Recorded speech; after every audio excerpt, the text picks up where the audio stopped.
Zikhona, good morning to you. So give us the background, take us back into this demarcation issue in Vuwani.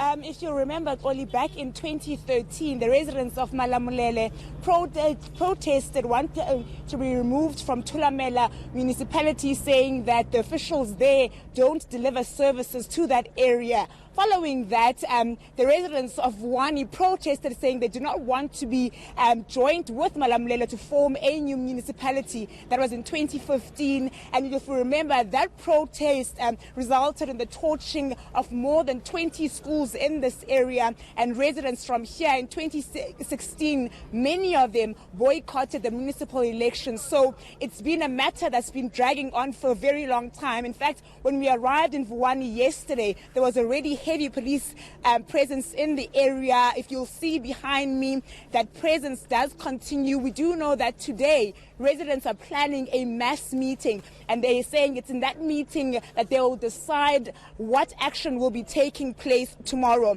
We do know that they're also planning to begin their shutdown today. When residents of Vuwani protested in the past, school children were particularly affected because it resulted in them not going to school for a period of 3 months. So you can imagine the kind of anger that this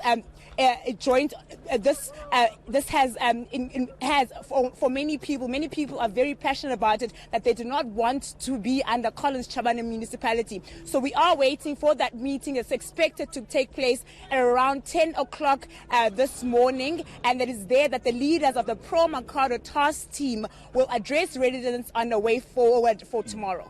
Zikhona, we know through the IEC and, of course, law enforcement, they've repeatedly said that it is against the law to prevent any person who wishes to vote, to prevent them from doing so. So how are they planning to circumvent this issue? How do they plan to deal with this issue, particularly on the side of the police? Police in the past in Vuwani have been very good in terms of making sure that voting stations are protected and safely guarded for those who do want to participate in the elections. Residents don't normally go into disruptive mode in terms of disrupting activity around voting stations, but we'll see how that will pan out tomorrow. In the past, though, we have seen the army deployed to Vuwani to make sure that safety is upheld, particularly around the voting stations. But police are on high alert here. They've been here, as I've mentioned, since yesterday. They're not leaving anything to chance. We've seen them driving through the streets of Vuwani. As I've mentioned, that residents, when they are this angry, they do turn to violence, and we don't want to see a picture of what we saw repeated. What we saw in 2014, where more than 24 schools were torched in this area, we certainly don't want to see a repeat of that happening.